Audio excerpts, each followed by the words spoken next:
And after an extra week of delay and a minor issue with my PC that I hope to have finally solved. Hi there, my name's TheTrueNev, I'm the only me there is, and welcome back to the Satisfactory Non-Series, episode 24, I want to say? Well, let's go 24. Where today we're going to be building some things, as we do.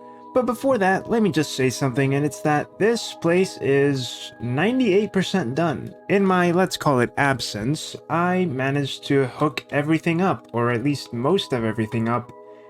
And I just gotta say that this place it's a spaghetti nightmare. It's an organized spaghetti nightmare, you know, as I do, straight lines and all that, but it's not easy to maneuver in anymore. I mean, just look at this place, it's crazy. It really is crazy, and I have no idea how I managed to hook everything up, or most of everything, since there's still a few conveyor belts missing, but nothing that I can't live without for the moment. But yeah, this place is insane. Getting it to work will be the next big step, because though I've hooked most of everything up, as you can see, there's actually nothing on, no cables, and I've been working with purely theoretical values up until now, really just going off of math, and frankly, my math was a little off at times. I realized as I made the conveyor belts that, yeah, I did miss a few things. I did crunch the numbers a little wrong, so I'm gonna have to overclock a bit, and honestly, I'm gonna turn this on, hopefully by modules, see where things go wrong, where things are missing. As you can see, this is still missing a conveyor lift. And yeah, a few of these areas are still going to be missing, but that's enough of that. Let's get into today's episode for real. So, what are we going to do today? Yes, we're going to build. What am I going to build? The very last building that will be housing the particle accelerators and basically everything related to recycling our nuclear waste, basically. As well as housing the area where nuclear pasta will be made, which will be the last of the Phase 4 items made. Everything else will be made in the main factory area, and the idea I have for today's episode is to build a sort of L-shaped building that would basically hug the nuclear power plant area. I'm going to try and wedge it between the actual factory and the cliffside, and as always, I'll try to avoid any and all clipping if I can, you know, with the actual mountain. Now, because I don't have anything being produced, I probably won't be able to put in the actual particle accelerators in this episode, but we'll see. As I'm recording, I'll probably find a way to turn something on. I still need to put up a train station to deliver the coal and a few other materials. But yeah, one thing at a time. For now, let me get to actually seeing my dimensions and placing down any other factories that I can place down, like, say, refineries or things like that. And so I got to work on making the foundation for the last building. As I said, I wanted to go for an L shape that would be wedged snugly between the cliffside and the actual power plant building. Once I had arrived at a comfortable set of dimensions for the building, I then toyed around with factory layouts as well as their footprint to see sort of how I would end up making things. And so, this is the design I decided to come up with. As you can see, it sort of took an L shape with a very long extension out this way and then the shorter part of the L down here. It would be connected via a hallway of sorts through to the entrance adjacent to this large building. And if I apply a bit of magic right here, blammo, we see a bit of the footprint that some of the factories have, like the blenders and the assemblers. I mark the colors, taking inspiration from what I did over here, to get things a little bit more organized. Part of the setup that's left over has to do with actually bringing the few materials from these areas down this way. Namely, in the assemblers, where we'll be making encased plutonium cells, in the blenders, where we'll be making non-fissile uranium, using, as we can see, the uranium waste, and at the far back over here, marked in red, though I can't make it right now because obviously nothing is on, I don't have the materials, will go the particle accelerators, which have a similar footprint to that of the train station. But unlike the train station, which is a 5x2 area, this one takes up a 5x3 area, as you can see. And in this case, the math is really not wrong, at least I hope not. I've calculated it to be 4 particle accelerators to handle everything alongside the blenders and the assemblers related to recycling my uranium waste. Now that's just going to be on this bottom floor, And on the second or third level, or I don't know how I'm really gonna set this up, I'm gonna place down some manufacturers, some constructors, and some more assemblers just to be able to make the nuclear pasta. That being said, as you can see on this little ledge right here, this is technically supposed to be a sandwich layer, so I'm gonna build this up first, then place down the assemblers where they need to go, and fetch the materials to actually paste down the remaining blenders. And you know what else? I'm gonna do that right now. So I'll see you in just a bit.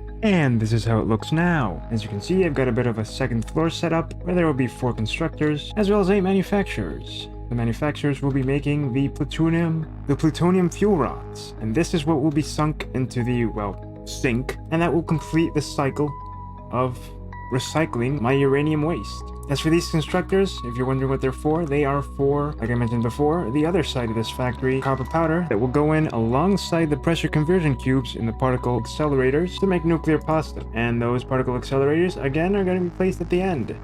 I wanted to go for a slightly different design on the second floor, but I couldn't fit in 8 manufacturers across, so we just sort of mirrored the same thing as down below. I also extended this platform out a little bit just for aesthetic style and to give me a bit more walking room. The plan is to, in the end, eventually have a little viewing platform here because I really love the way this came out. It's quite a nice row of cooling towers, and despite this area being as radioactive as it will be in the future, I still think it'll be nice to look out over this place, you know? Provided we have proper shielding, of course. And okay, with this actually finished, I think I'm actually missing another row of constructors. I'm gonna get to hooking everything up, you know, conveyor belt and all that, and I'll meet you at the end of it. And now that most things are hooked up, and I do say most things, like I can't really do the blenders just yet, because frankly, I need to first bring some materials in to see how the organization will take place. The factory is done. This area is essentially done. Which means that, barring a few extra connections and a few buildings like the particle accelerators, my nuclear power plant / endgame factory is essentially finished. There's still a few things left that I need to take care of, obviously the connections and the buildings, but also the train station. But yeah, this is essentially it. As you can see, I've got my constructors already hooked up here. But before I wrap this episode up, I thought it prudent to do one last thing, which is connect my electrical grid. Now, unlike the other factories I've made, I wanted to do something a little special this time, which involves this little array of electrical switches. See, the idea I had in mind was to take inspiration from nuclear power plants around the world that have their little control centers. Obviously, this one would be very much apart and not much of a control center, but more like a power switch distribution area, where I could basically control different areas of my factory if I wanted to shut one off, like for example, the cooling towers, the hypothetical scenario in which, whoops, there's a meltdown or an overheating or whatever, I could just turn it off. Why would I ever do that? I don't know, because this thing would be supplying power to the entire world. But unlike other factories where everything was connected to a single grid, in this case, I want to hook everything up to different power switches, having a single power source, power them all, and then of course cables going out in this direction, that direction. And the general idea would be to have this cooling tower area plus this factory, which is where the recycling happens, as one part of the network, the encased uranium cells area, one part of the network, the area just beyond the waterfall, one part of the network, this one part of the network, so a bunch of switches. This will be my control center, just as this main area where the storage will be the main area. God, I don't even know what I'm saying anymore. So what I'm going to do right now is start doing that, and I think I'm going to make it into a time-lapse of sorts while I share some thoughts with you. You know, up until now it's been quite an interesting experience building this micro-mega factory. And I call it a micro-mega factory because I don't really consider it a mega factory. Mega factories, I think, involve a lot more walls and buildings and actual factory buildings, and this one, while it does have a lot, I don't think it's big enough to qualify as a mega one. So yeah, it's kind of a micro-mega factory. Though regarding it, I must say, it's been quite a challenge, but a relaxing challenge, placing everything down, planning everything out. And yes, it hasn't been without its hitches. My math was off plenty of times, and I'm pretty sure that when it comes right down to it, everything I've been working with in theoretical numbers will probably not work entirely in the physical aspect. But for now, we'll see, right? But one thing of note is that building this giant factory and just playing this game is such a relaxing experience for me. And I truly mean it. There's something cathartic about just planning things out, letting your creativity flow, and, you know, start placing things down. Even the most tedious of aspects, as I've complained about many times, placing down conveyor belts and splitters and all that, has a certain charm to it, because while you're placing it down, it's very mechanical, it's kind of boring, and sure, you have to go back and forth for materials, but at the same time, it leaves you with a lot of time to think, a lot of time to reflect on anything really, and further flex those creative muscles. You know, ideas come to me as I place things down. Just in general, things flow, and that's very nice. Even this little aspect of placing down cables, I knew I'd probably have to run back for materials, and yet the idea of making everything work together, placing everything in the right order, sort of like, as I've mentioned before, building a puzzle, slowly but surely, I think that's the greatest charm this game has, along with how relaxing it is. And by the end of everything, I wouldn't be surprised if the final game doesn't actually have any major boss-like encounters or any major objectives. I think the way it is now is perfect, and it might as well just be like this. And though I would love to see a lot more content, I think right now it's in a really complete state. You have your set of objectives, you complete them, that's it. What else do you really need in a game? Nothing. Not when the game is about making the biggest factory you can. But I digress. Seeing my factory come to life over the course of all these weeks, months, and just seeing the idea form slowly but surely has been oh so satisfying.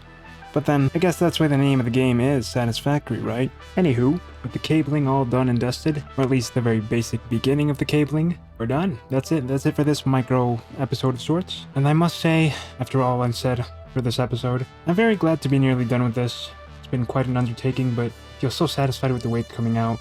It's all really come together quite nicely. Sure, with a bit of improv at times, as things go, but once the walls are up, I'm going to be very, very glad. But of course, we're still just a little bit ways off from that, because as I've mentioned a few times already, we're still missing a few connections, a few wires, a few conveyor belts, and also, probably for next episode, I need to finish up setting up the train station, the train tracks and all that for the main factory floor, as well as modify a few things in Titan Forest, namely in the quartz annex and in the big donut, i.e. the aluminum processing factory, to accommodate the needs of this factory. But then after that, we should be well on our way to being done. And the best part is we're still on schedule. If I don't take any longer than I should, which hopefully I won't, and hopefully if there aren't any more delays, then we will be done with this nuclear winter at least by the end of winter. So, having said and done all that, thank you so much for watching this episode of the Satisfactory Non-Series. If you liked it, then you know what to do. But as always, I'm the only me, so you be the only you. See you in the next episode.